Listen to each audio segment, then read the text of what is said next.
to A Current Affair. I'm Maureen O'Boyle. Maury is off tonight. Our first story tonight is about Charles Hatcher, a man who committed a series of terrible crimes and almost got away with them. It is also the story of towns in 2 states which share the same name, and recently it was feared that Charles Hatcher may have been a deadly visitor to both St. Joseph, Missouri and St. Joseph, Minnesota. We really want Jacob back, for Jacob's sake, for our sake, and for everyone's sake. Please, give him back to us. More than 1 month after the abduction of 11-year-old Jacob Wetterling, his anguished parents continue their plea for his safe return. There have been few leads in discovering the identity of the masked gunman who abducted the young boy as he returned home from a convenience store. Jacob's disappearance has brought big city crime and the pain that comes with it to this tiny community of St. Joseph, Minnesota. The search for Jacob's captor continues, but today, investigators can cross one suspect off their list. Police have been looking for an unidentified man who escaped from the Minnesota Security Hospital 12 years ago. But just last week, police realized the John Doe they were looking for was a man who died in 1984. A fingerprint check revealed to investigators their unknown suspect was Charles Hatcher, a self-proclaimed serial killer who died in jail some 5 years ago. This discovery has residents of St. Joseph, Minnesota breathing a little easier tonight, knowing Charles Hatcher cannot possibly be Jacob's abductor. But the people of their sister town, St. Joseph, Missouri, were not as fortunate 10 years ago. Today, these two cities share more than a name. They share a fear of Charles Hatcher. Our David Lee Miller explains why. No community is ever prepared for the horrors that engulf St. Joseph, Missouri at the hand of Charles Hatcher. Convicted of murdering 2 local children, Hatcher made St. Joseph the crest of his one-man crime wave that swept through 6 states and ultimately claimed 16 lives. When Charles Hatcher was found hanged in his cell in 1984, St. Joseph thought its nightmare would end. Now, a shocking new book suggests the trail of death and destruction might have been cut short if local police had not bungled their investigation. Shortly after the book came out, the police chief resigned, and old wounds are now being reopened as this entire community is forced to relive a tragedy that just won't go away. Charlie was evil personified. He was, every time I look across the table at him and realize what he had done, it just sends shivers up your back. He represents a level of criminality that most people can't even begin to imagine. As a prosecutor, I couldn't imagine how serious a criminal he really was until we began to follow his trail. The victims Charles Hatcher left in his wake go far beyond those who died at his hands. In 1978, Hatcher murdered 4-year-old Eric Christian, but while Hatcher avoided police scrutiny, an innocent suspect, Harry Fox, was not as lucky. During this interrogation session, he became violently ill and he died of a heart attack during police questioning. So, in a sense, Harry Fox is sort of a victim of Charles Hatcher, a different kind of victim. As is Melvin Reynolds, the next suspect picked up by police. Reynolds was convicted and served 4 years of a life sentence for Eric's murder, a crime Charles Hatcher later confessed to. Before all this happened, I used to live in the jury system, but I don't know more. With Melvin Reynolds behind bars, Hatcher continued his death march around the country. He was always in trouble, and each time he was encountered by the police, he was able to convince them that he was mentally ill. He wasn't a criminal, he was sick. He was very streetwise. He had a lot of intuition as to how he could manipulate and get things to go his own way. And everything he did was calculated.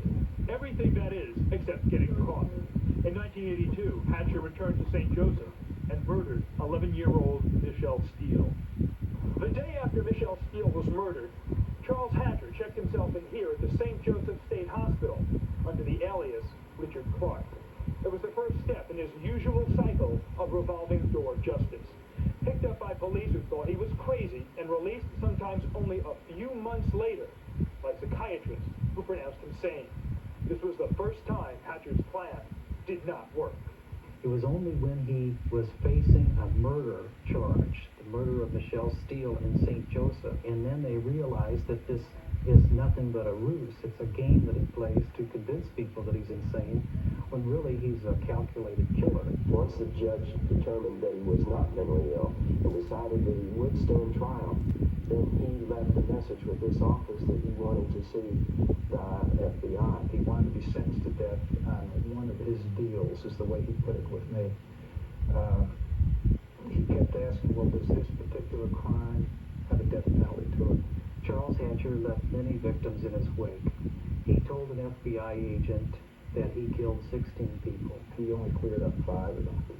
There are 11 more bodies out there somewhere that may or may not have been solved, with the outside possibility that there could be somebody else in jail for one of them. In the end, it was Hatcher's confession to the murder of Eric Christian that freed Melvin Reynolds. On the surface, it seemed an attempt to right a wrong, but investigators say Hatcher had another motive. He knew by the fact that if it could be proven that Melvin Reynolds did not kill the boy, that it could in some way help him, either through self-gratification of getting the last laugh on St. Joseph or what. That is the only thing that I could think of that would motivate him into doing that. He didn't care about Melvin Reynolds. And if it wasn't for him, I'd still be in there probably. There were 2 important things we had to accomplish. The first was to get an innocent man out of jail, but secondly was to put a guilty man in jail, a guilty man who claimed to have killed 16 people. Mike Insco prosecuted Charles Hatcher for the murder of Eric Christian.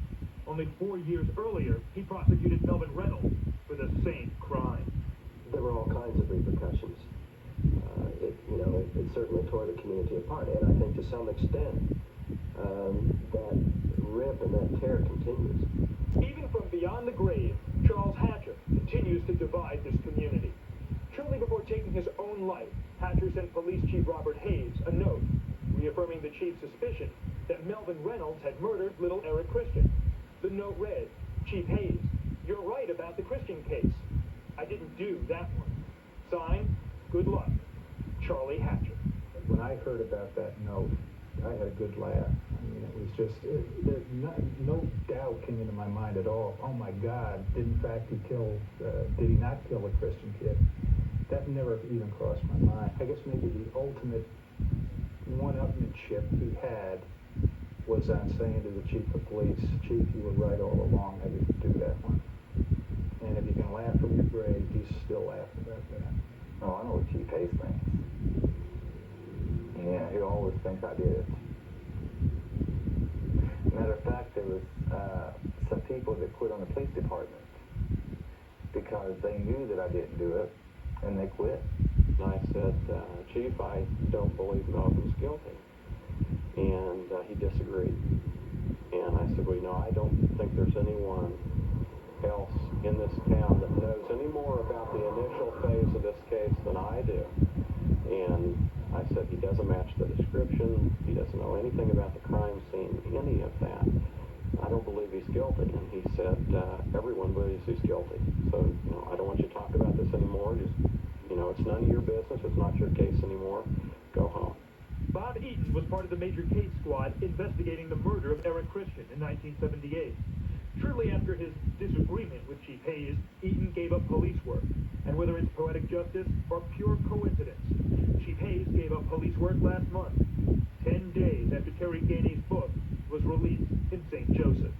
There are many victims of that particular crime. Terry lost his life. Eric lost his life. The family lost a son. Myself, I lost a career that I loved. Melvin will forever carry with him what happened to him during those days. A lot of people were really affected by that case. Charles Hatcher was a true psychopath. Charles Hatcher existed like an anti-particle. He existed to destroy all things around him. Now, coming up, it's the